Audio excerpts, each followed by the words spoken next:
Welcome back to Let's Play the Adventures of Batman and Robin. Last time we chased Two-Face through the streets of Gotham using the Batmobile, and at the end of the level made his car explode, thereby altering Batman canon forevermore. And today we kick things off with a really cleverly titled level. It's called Perchance to Scream, and as most Batman Animated Series fans will already know, that is a reference to Perchance to Dream, which was another episode of the TV series, and it's very highly rated by fans. It's all about Bruce Wayne being trapped in a dream world of sorts. I won't spoil the episode for those who haven't seen it, suffice to say, if you haven't, you should really give it a try. We also have the return appearance of Summer Gleason. Now, Summer was kind of crowbarred into the intro for the last level, but here her presence actually makes sense, because she's in the episode that this level is largely based off. Summer is an original character for the series, although she may be a reference to Vicky Vale, Batman's love interest in the 1989 movie. They both have red hair and they were both reporters, so it's entirely possible, although I have no official source to confirm this. The name of the episode that this stage borrows heavily from is Nothing to Fear, and it serves as a debut for the villain for this episode, the Scarecrow. Or as he's simply known in this game, Scarecrow. I guess Konami didn't want us getting him confused with the Wizard of Oz character, or indeed Wurzel Gummidge. Also, these last two lines of Batman's dialogue really made me grin a lot more than they should have. I guess at heart I'm still just a puerile 10-year-old, then again I guess we all are. Equipment screen then, having just lost all my credibility. The gas mask is absolutely required for this level. I take the stars for a specific reason, and the spray gun is really useful for the first part of the level. You don't really need anything else. So having sat through what Konami describes as a long and rambling 2-minute cutscene, we now get an interactive cutscene. Batman tries to warn everybody in the building to get out of here because Scarecrow's on his way. Unfortunately, he's just a few seconds too late because this fear toxin gas blasts out the air vents and knocks everybody temporarily unconscious. Now you can't see it in the game obviously, but in the TV show, this gas actually causes everybody at the party to mistake Batman for a big giant bat creature and they try and attack him. And this is implemented in the game because the citizens will now charge at us and attempt to grab us. And as the Scarecrow has quite rightly said there, we can't hurt them. We can, however, knock them out with our bat spray, and that's the reason I brought it, because it is so useful for dealing with these citizens.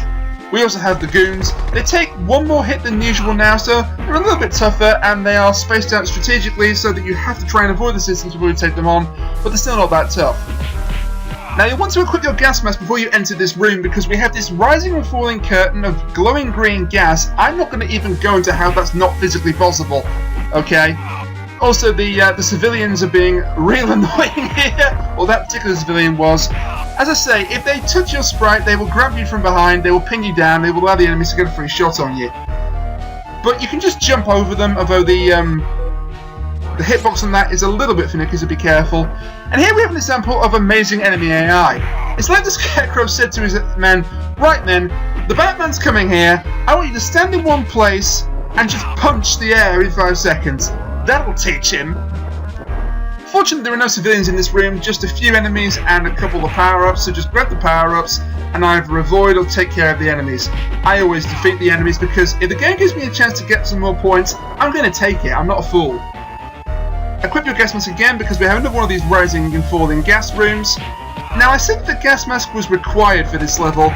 It's not strictly true, it's just highly recommended. If you didn't bring the gas mask or didn't equip it, you can avoid this gas just by ducking, waiting for it to rise and then moving on.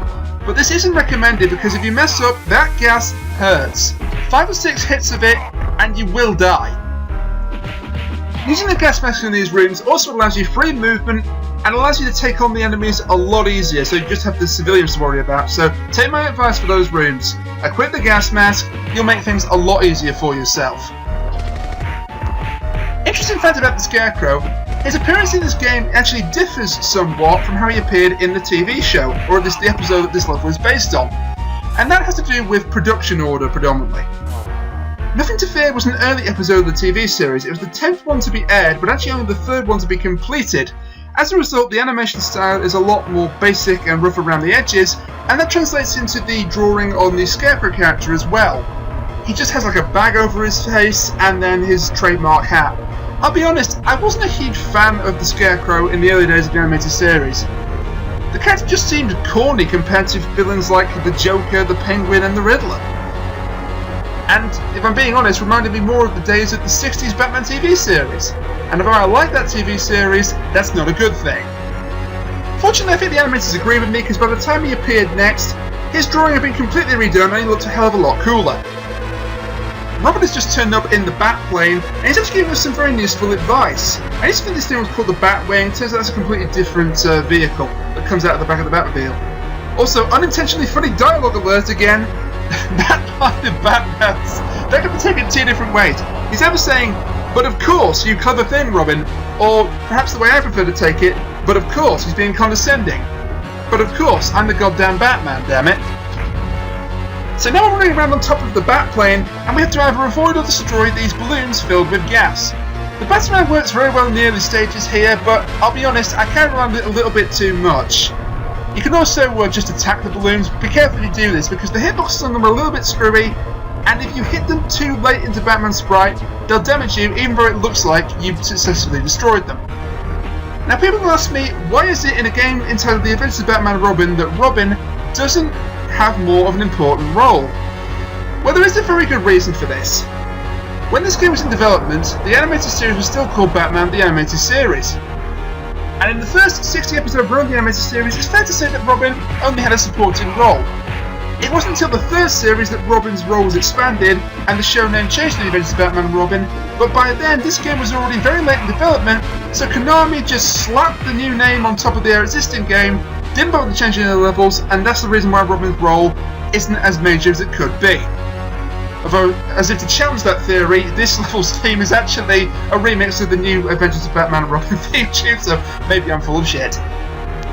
It might look like we come to a dead end here, but all you need to do is equip your grappling hook and slowly make your way on the underside of the Zeppelin into the control room. Just call me Action Bat.